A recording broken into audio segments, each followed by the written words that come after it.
Bienvenidos, bienvenidas a Conversaciones en la Asesoría General de Gobierno. En el episodio de hoy contamos con la visita de una persona que va a ser más interesante tal vez que otros tantos, no por el tema en particular, o sí, porque vamos a tratar de desmistificar algunos temitas. Nos acompaña hoy Pablo Lázaro, muchas gracias por tu visita.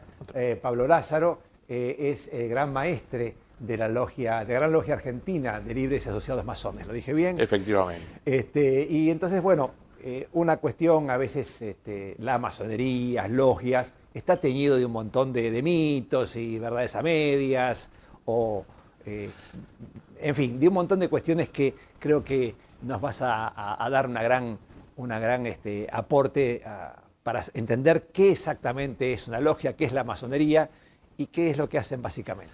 Bueno, primero muchas gracias por la invitación. Para nosotros es muy importante estos espacios donde podemos contar qué es y qué no es la masonería, porque como bien decías recién, es una institución que se ha llenado de mitos y de supersticiones a lo largo de la historia. Institucionalmente nosotros decimos que es una institución filosófica, filantrópica, laica y progresista. Y subrayamos mucho, ponemos mucho énfasis a la palabra laica, porque nosotros buscamos nutrirnos de la diversidad, de la pluralidad de voces, pluralidad de ideas, de pensamientos. En la unidad mínima de trabajo, que es lo que llamamos logia, queremos tener representadas, como decimos, todas las aventuras del espíritu, ¿no? En lo político queremos que haya radicales, peronistas, socialistas, apartidarios, queremos que haya religiosos, judíos, ateos, agnósticos, católicos, musulmanes, porque tratado un tema, queremos tener la opinión o la visión de todas las edades, de todas las profesiones y oficios, y todas las ideologías que hacen a la sociedad, ¿no? O sea, no dogmático. No dogmático. De hecho, justamente la masonería es adogmática. Enseña su método, su vector de enseñanza, es el símbolo. Y lo fantástico del símbolo es que es justamente libre pensamiento, es la antinomia del dogma, porque el dogma es aquello que se acepta sin discusión, esto es así porque es así. El signo, por ejemplo, es lo que es unívocamente decodificable, es decir, para todos es igual, no sé, la señal de stop o el semáforo. El símbolo, por el contrario, es interpretación. Para mí es una cosa, para vos otra. Seguramente en 15 años nos juntamos, volvemos a discutir algo y tenemos interpretaciones diferentes porque hemos evolucionado, hemos cambiado, hemos vivido otras Las cosas. perspectivas se van enriqueciendo, cambiando. Exactamente, nos acercamos o no, por ahí pensamos cosas diferentes, pero encontramos puntos de encuentro, ¿no? Entonces, como enseña a través del libre pensamiento, a través del símbolo, podemos simplificar en una definición menos institucional, es que es una federación de libres pensadores. La masonería forja y forma libre pensador. ¿Y qué es el libre pensador? Que lamentablemente, y muy lamentablemente, hay un mal de época que considera al libre pensador casi un insulto, una cosa denostada, ¿no? Como si este es un libre pensador. El libre pensador es aquel que se cuestiona incluso sus convicciones más íntimas. Quizás las ratifica, pero se las pregunta, ¿esto por qué es así? ¿Por qué? ¿Cómo funciona? ¿De dónde viene? ¿Hacia dónde va? Y no lo da por conocido solo por definición. Entonces, Perdón, ahora que dices eso, y creo que ahora te escuché explicarlo, me parece que viene muy al punto. Entre los mitos y los secretos y las tradiciones, a veces tergiversadas, de la masonería en general, se habla de la excomunión, es decir, un enfrentamiento con la Iglesia. Y creo que eso tiene que ver con el dogmatismo o el no dogmatismo. Y alguna vez te escuché explicar los fundamentos de aquella bula. Efectivamente, digamos, la masonería, en algún momento de su historia, y esto aclaro, jamás fue antirreligiosa. De hecho, hubo papas masones como Juan XXIII, hay miembros de la masonería de todas las religiones, católicas, ¿no? Como decíamos. Un salesiano importante también. Hubo un libro escrito por un jesuita, un libro que se llama Jesuitas y Masones, que es muy importante, que desarrolla la vida de él como jesuita y como masón y que no ve incompatibilidades, pero sí en algún momento de su historia la masonería fue anticlerical, no antirreligiosa, es decir, estuvo enfrentada al cuerpo político de la Iglesia, no a la religión, porque el masón, cualquier masón, independientemente de su credo, de su religión, o si es que la tiene, defiende el laicismo, que no es estar en contra de ninguna religión, sino que pone en pie de igualdad el derecho a creer y a no creer, y en pie de igualdad a todas las religiones, que hoy es algo que incluso la Iglesia habla de ecumenismo, pero en 1700 y pico, bueno, era bastante revolucionario, ¿no es cierto? Quien no está conmigo está contra mí. Exactamente. Entonces, cuando uno analiza los motivos de la excomunión, que es la bula papal in eminenti, no recuerdo en este momento el nombre, estaba pensando en el nombre del Papa, pero bueno, la bula papal in eminenti, habla específicamente de los masones ponen en pie de igualdad a todas las religiones. Sí, ¿no? Después habla de el masón practica un relativismo moral, que tampoco es cierto, porque al enseñar a través de símbolos, y nos pegan con eso, es como que dejamos una libre interpretación de todo, que es cierto, pero hay un componente fundamental, que es el que no deja justamente el relativismo moral, que es estamos juramentados de respetar la ley de la nación en la que vivimos. No quiere decir que estemos a favor de todas las leyes, discutiremos, haremos propuestas, pero la garantía que te da saber que uno es masón es que va a respetar la ley.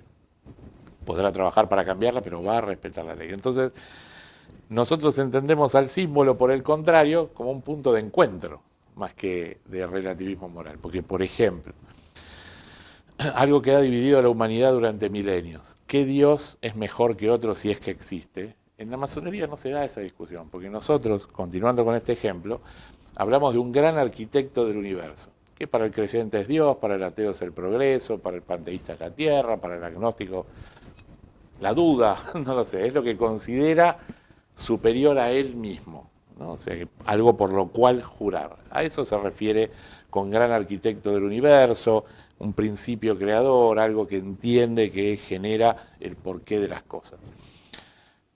Eso no es relativismo moral para nosotros porque no hace a la moralidad saber, en nuestra concepción, qué considerás un principio creador. Pero si uno analiza esas bulas, siempre son motivos políticos. No hay uno que ataque a la fe. Claro. Entonces, por eso, en el caso de Argentina, para no irnos por el mundo, cuando la masonería trabaja y pugna fuertemente por la ley 1420, de educación libre, laica y gratuita, por la ley de cementerios, por la ley de casamiento civil, primero de divorcio después, eran derechos que eran casi potestad o tesoro de la Iglesia, ¿no? Definía quién vive, quién se casa, quién muere, quién se bautiza. Sí, Roca ahí provoca, digamos, ese enfrentamiento con la Iglesia Católica Apostólica Romana que tenía la administración. Exactamente. De nacimientos, registros, es Totalmente. un tema. Y promulga la ley 1420, que en ella trabajaron personas como Sarmiento, Vicente Fidel López, y termina siendo promulgada por Roca, que es casi hoy como decir un proyecto que inició, salvando las distancias, ¿no? Digo, Cristina, siguió Mauricio Macri y lo promulga Milei. Hoy lo veríamos muy complejo. Bueno, en esa época efectivamente se logró esa ley que pasó a la historia como una ley llamada la ley del guardapolvo blanco, la ley de educación primaria obligatoria, laica y gratuita, y en ningún momento habla de laicismo. Claro. Lo único que dice, lo que fue revolucionario, lo que permitió la movilidad social ascendente, que el hijo de incluso algunos dijeron que llegara Irigoyen el 16. En gran parte tiene que ver con eso. No me cabe duda, pero seguramente fue un efecto dominó. Lo único que habla de la religión en todo ese proyecto de ley, que son 3 carillas revolucionarias, dice, ¿vos querés enseñar religión?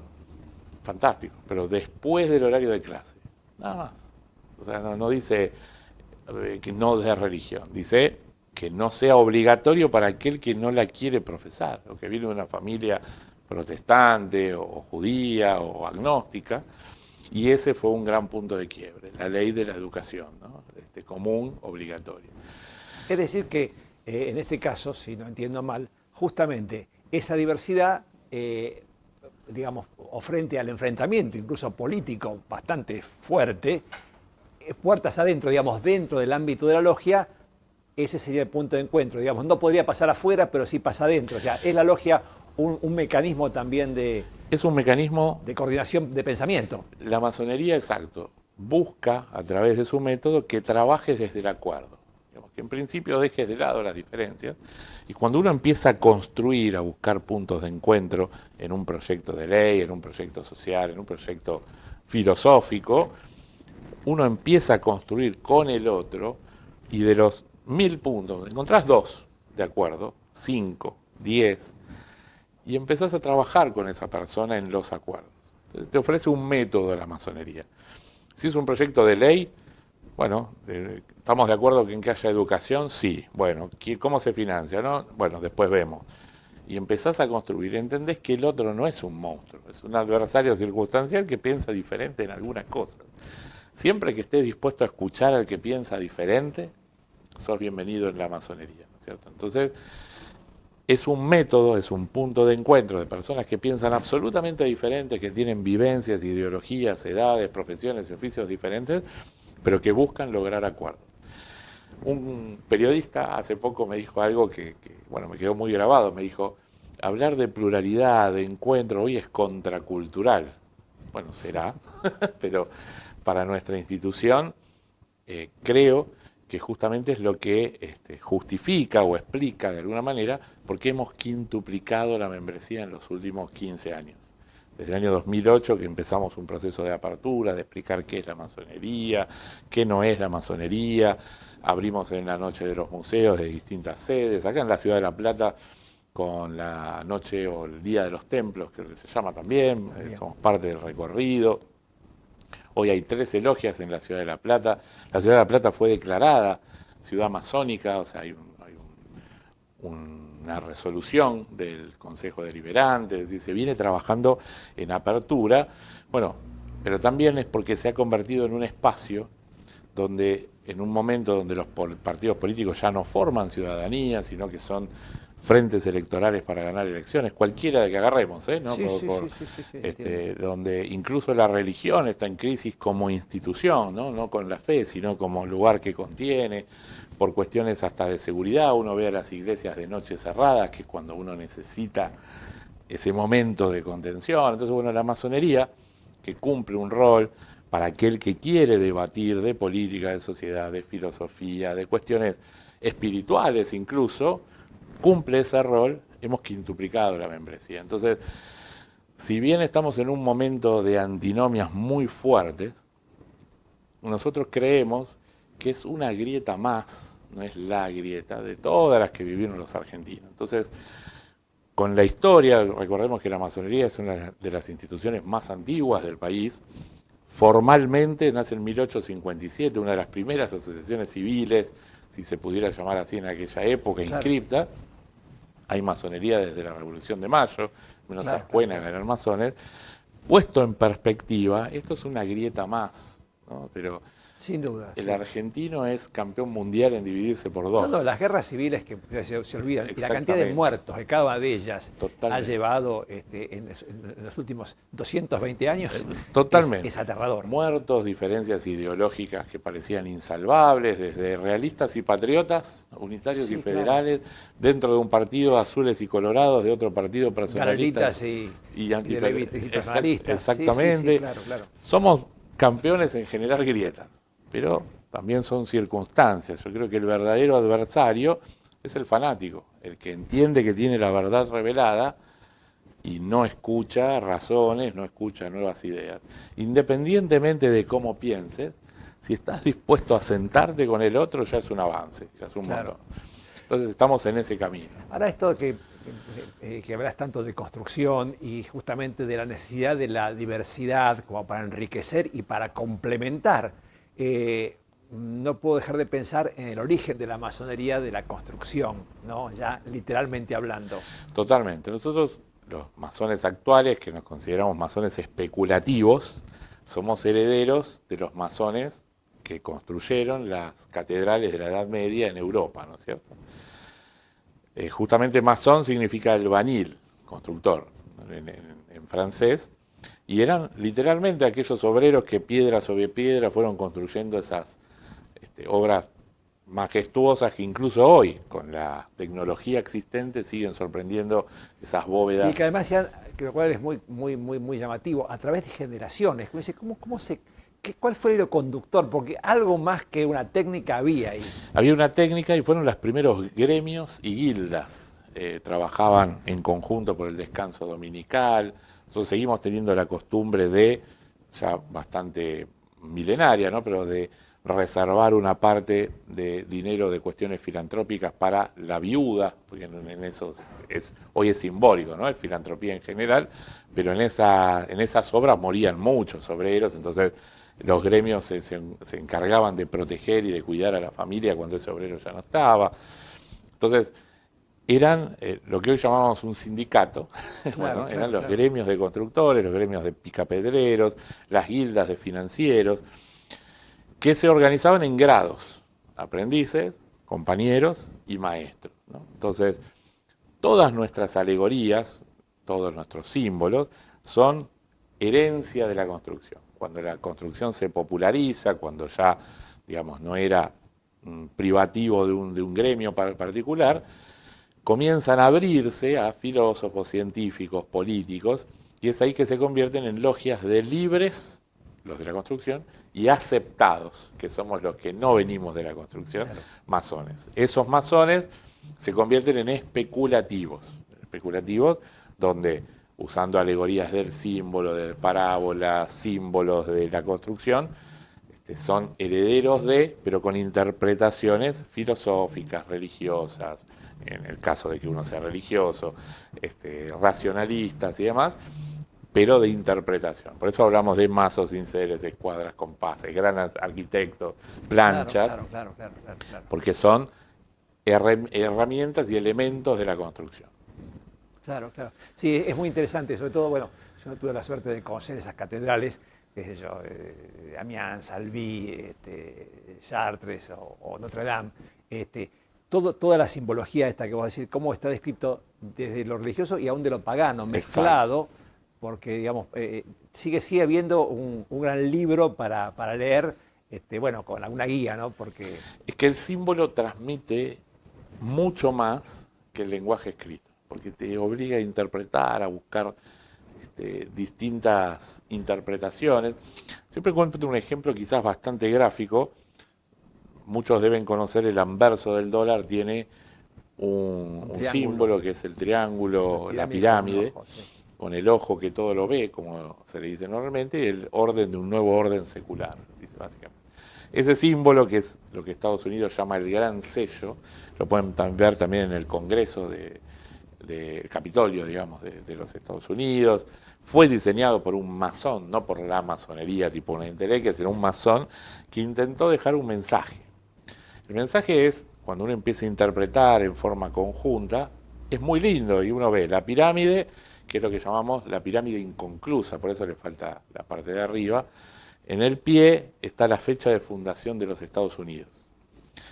Uno puede imaginar la fecha de construcción de un país, uno sabe cuándo es, no termina nunca, es la obra inconclusa, es la obra permanente, elevado a lo que llamamos el delta luminoso, el gran arquitecto del universo, lo que cada uno interprete, Dios, el progreso, claro, etcétera. En conjunto es el nuevo orden secular. La obra de construcción de una nación, ¿sabes cuándo comienza? No cuándo termina. Ahora, escribir todo eso en $1, imposible. Claro. Pero fíjate todo lo que transmite. Bueno, claro, lo mismo pasa con cualquier símbolo, porque cala a nivel inconsciente incluso esa interpretación que hay una utopía en el concepto masónico, es decir, de construcción, de ir hacia un ideal. Exacto. Ese sería un poco. Hay que ir hacia un ideal, una construcción, un principio creador, causa primera, que uno busca, digamos, siempre con la construcción con el otro, ¿no? Por eso somos obreros. Claro. No hay obreros solitarios, por eso hablamos de gremios, de construcción, del hermano, de justamente pulir la piedra, que somos nosotros mismos, para construir piedra con piedra, que es el otro, el gran templo, que es la sociedad. Y yo también había hechos así muy importantes, como la ley 1420, pero la reforma universitaria tuvieron que ver también. Ahí. La reforma universitaria del 18, mismo el manifiesto liminar de Deodoro Roca. Deodoro Roca, exacto, Deodoro Roca era masón, Claro.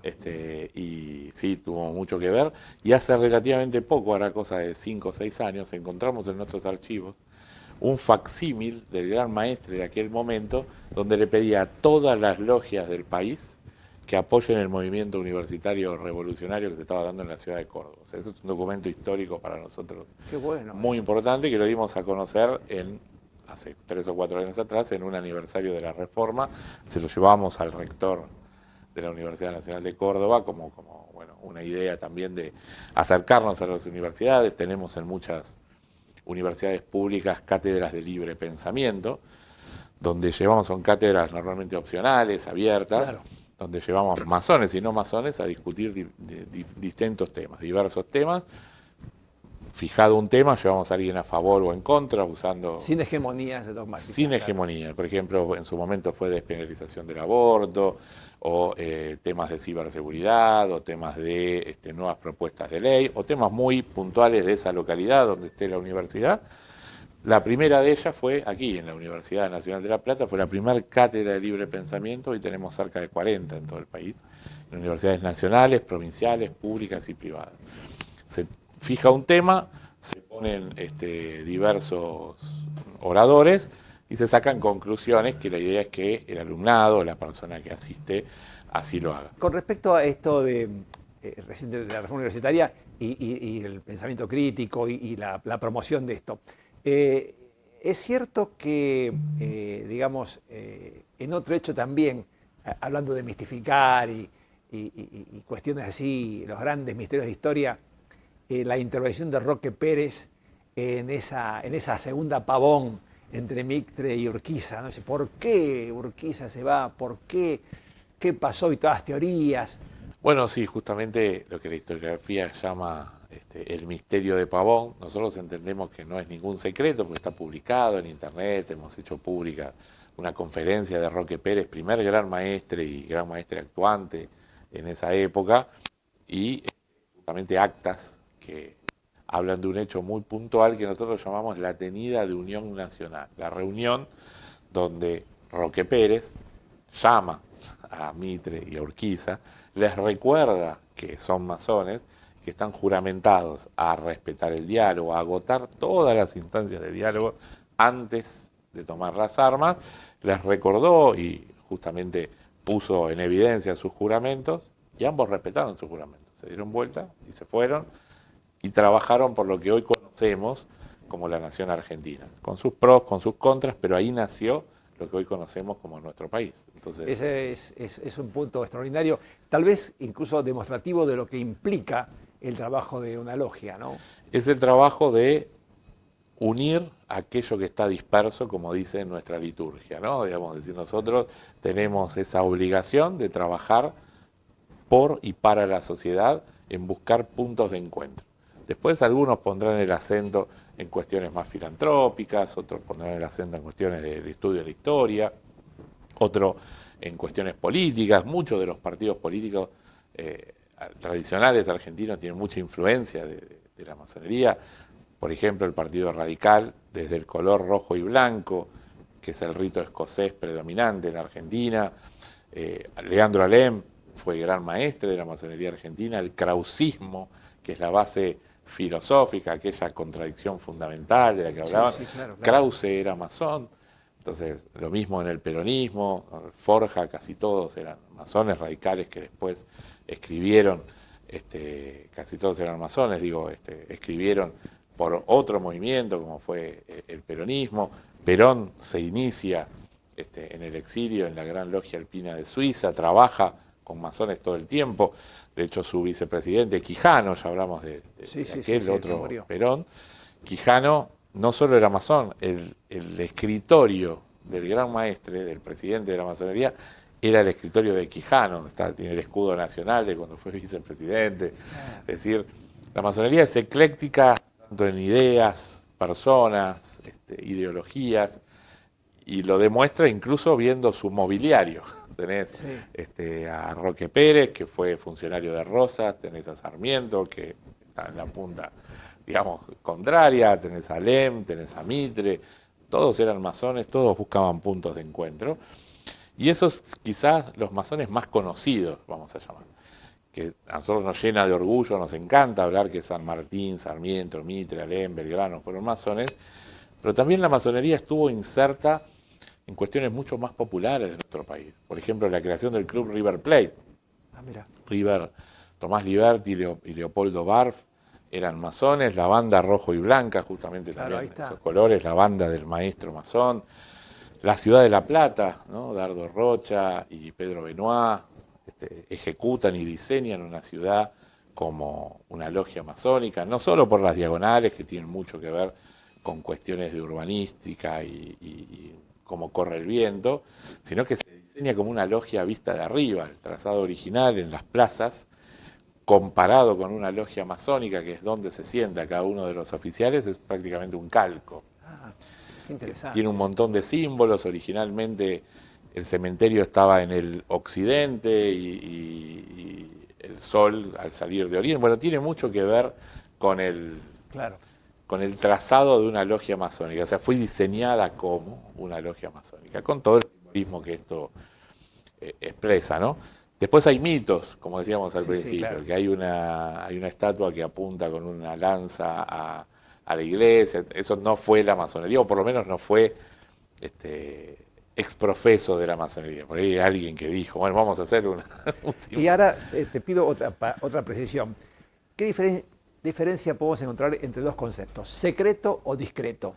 Bueno, nosotros hoy decimos que somos discretos. ¿Por qué? Porque no buscamos propaganda en el sentido de la masonería hizo esto o aquello, sino que ejercemos la filantropía. Filantropía que no es caridad, es decir, ejercitamos la caridad, sí, eventualmente es necesario enviar dinero a alguna cosa.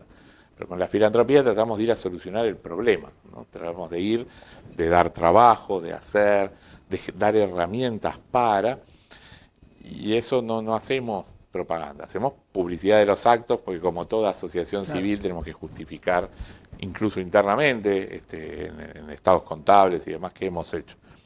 Pero la masonería era secreta cuando literalmente los masones se jugaban la vida, en regímenes teocráticos y monárquicos de la Edad Media, más acá en el tiempo, justamente por la libertad de las Américas, bastante más acá en el tiempo existieron grandes logias o federaciones, como la Legión del Caribe, que eran grupos de grandes logias de la cual formó parte Argentina, que trabajaba en contra de las dictaduras latinoamericanas, Claro. con lo cual literalmente se jugaban la vida. Y bueno, en vigencia de la Constitución, de los sistemas republicanos y democráticos, la masonería pasa a ser discreta. Pero en el caso particular de Argentina, además de que en las dictaduras fue perseguida, como en otros puntos de nuestro continente, que todos tuvieron dictaduras, nuestra dictadura tuvo además un componente ideológico muy fuerte, cosa que en otros no tanto. Toda dictadura es mala, digo, ¿no? Que no se malinterprete, pero por ejemplo Uruguay siguió siendo laico.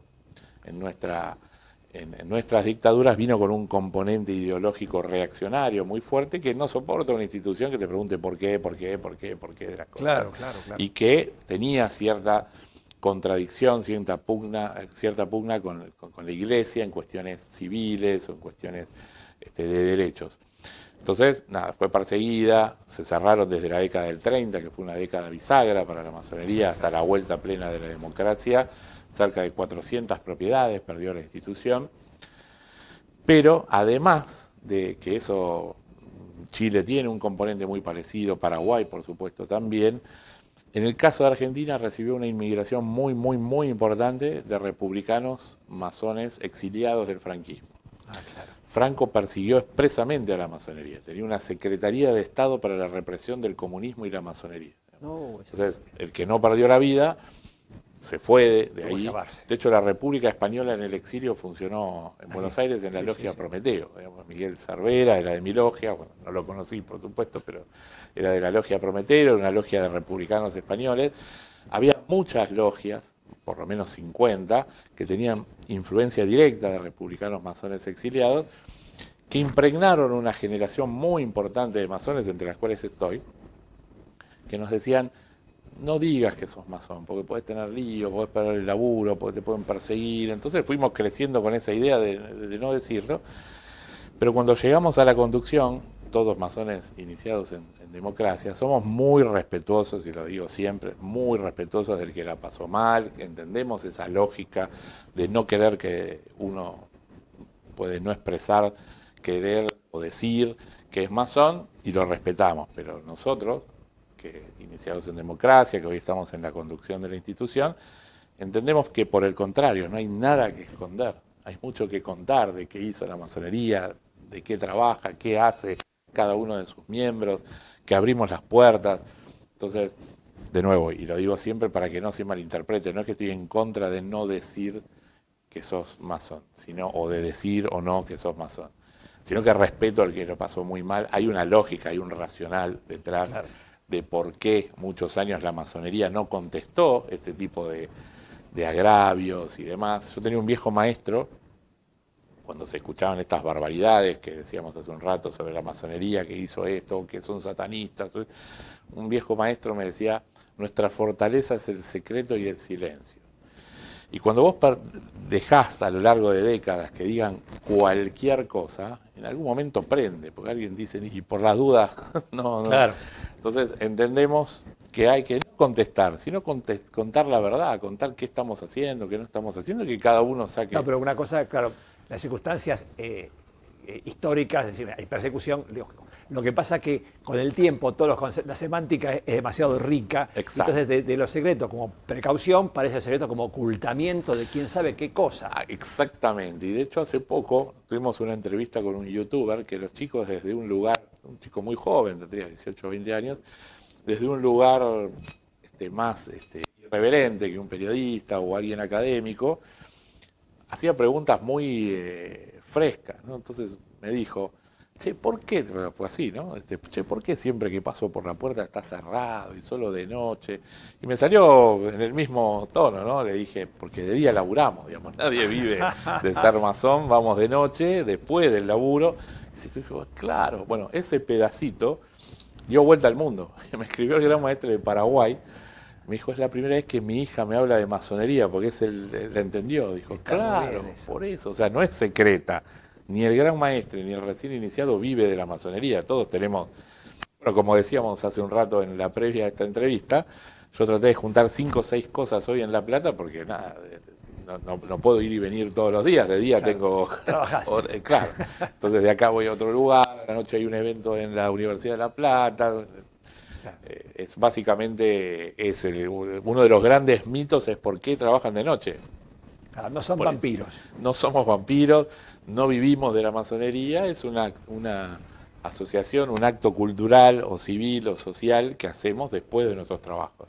Y para ir cerrando un poco, yo me quedaría hablando horas porque es riquísima toda la experiencia y lo que hay para contar de todo esto, pero para redondear un poquito la idea, si nos podés contar esto de, como dije, bueno, en la teoría somos una piedra, hay que pulirse, maestros, hay un camino, un curso honorum, digamos, alguien, creo que entiendo que es libre de asociación, cualquiera persona puede ir, consultarlo en la página, creo que hay.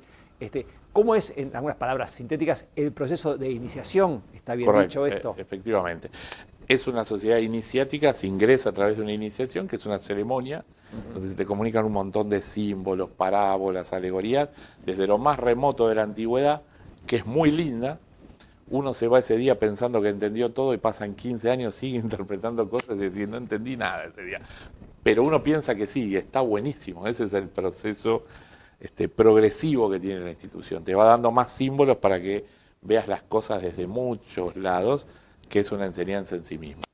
Cualquier hombre, mujer mayor de 18 años puede ingresar a nuestra página y los únicos requisitos son ser mayor de 18 años, estar conteste con la ley, es decir, el masón está juramentado de respetar la ley. Aquel que, bueno, tenga temas con la justicia debe resolverlos, no quiere decir que queda fuera para siempre, debe resolverlos, cumplir con la sociedad y puede ingresar a la institución. Y como requisito, yo diría fundamental, estar dispuesto a escuchar al que piensa diferente. Cumplidos esos requisitos, llena una solicitud de admisión donde tendrá por lo menos 3 entrevistas independientes, donde idealmente esos 3 que te van a entrevistar no saben que te van a entrevistar a vos, para justamente preguntarte qué pensás de esto, qué pensás de lo otro, para ver a qué logia se te recomienda. Porque como decíamos, hay logias que ponen el acento en cuestiones filantrópicas, otras en política, otras en deportes, hay logias de médicos. Entonces, en función de cuestiones geográficas, si vivís en La Plata y te recomiendo una logia en San Isidro, vas una vez y no vas nunca más en tu vida. Entonces, bueno, en función de todo eso se hace un informe donde el que genera esas entrevistas a lo largo del tiempo va sugiriendo que los que entrevistan sean bien diferentes al entrevistado. Por ejemplo, si es musulmán mandas un judío, si es judío un católico, si es peronista un radical, si es radical un socialista, como para ver si ya desde las entrevistas está para evitar el sesgo de confirmación. Claro, exactamente, para justamente entender, o que ya entienda desde el momento cero, que vas a estar con gente que piensa diferente y que esté dispuesto. Ese es el gran requisito. Después se te comunica tu fecha de iniciación y a partir de eso ingresás como aprendiz. Después de un tiempo, mínimamente un año, y de los trabajos escritos que presentes, de cómo debatís en tenida y del tiempo en sí mismo, se te propone para el grado de compañero, que es el segundo grado. Lo mismo, se trabaja con otros símbolos, con otros tipos de temas, quizás más filosóficos que simbólicos. Y en el tercer grado, que llegás después de ese tiempo a la plenitud de tus derechos, el grado maestro masón, debate además de temas propios del grado, otros símbolos, otras herramientas, otras temáticas. También tiene la conducción, digamos, administrativo y política de la logia. Es decir, a quién vota en la gran logia, como gran maestre, cuánto vale la cuota o la cápita para pagar la luz, gas, sueldos, lo que, ¿no? Ese tipo de discusiones se dan ya también en la administración de la logia, que es la que llevan los maestros, ¿no? Esto es un poco el comienzo. Después, la vida masónica, algo que siempre destaco, yo soy una persona que se aburre de las rutinas, por eso me dedico a la seguridad informática, todos los días es un lío diferente. Vos, ingeniero en informática y experto en ciberseguridad. Especializado, no sé si experto, pero justamente como me aburren las rutinas, hago algo 5 o 6 veces y ya digo, bueno, a ver qué. Pero la primera vez que entré a la masonería y vi que hay un ritual, un rito, hay una manera de hacer las cosas, hay un protocolo, dije, esto me va a aburrir. Y para nada. Cada día voy más contento a la masonería porque no hay una tenida, no hay una reunión igual a la otra. Por las personas que opinan, por los temas que se tratan, por cómo se desarrolla, no hay dos iguales, aunque lo parezca, en el sentido del protocolo, que es que en Argentina, en Buenos Aires, La Plata, o en Estados Unidos, Alemania o Uruguay, sepas cuál es ese protocolo. Es la fraternidad más difundida a lo largo y ancho del planeta, pero es dinámica, es viva la masonería. Tal vez justamente por este perspectivismo. Exactamente, es relativa en el sentido de aquellos que eventualmente la conformamos, interpretamos los símbolos acá y ahora. Entonces somos personas de este tiempo y debatimos temas de ciencia y tecnología, de proyectos de ley que hacen al aquí y ahora. La trascendencia queda para las religiones, ¿no? Que son muy respetables, pero nosotros trabajamos en contener, digamos, en esta vida, por así decirlo. Bueno, Pablo, la verdad que ha sido muy, muy interesante y muy esclarecedor. Muchísimas gracias por tu aporte. Muchas gracias a ustedes y a disposición cuando lo necesiten.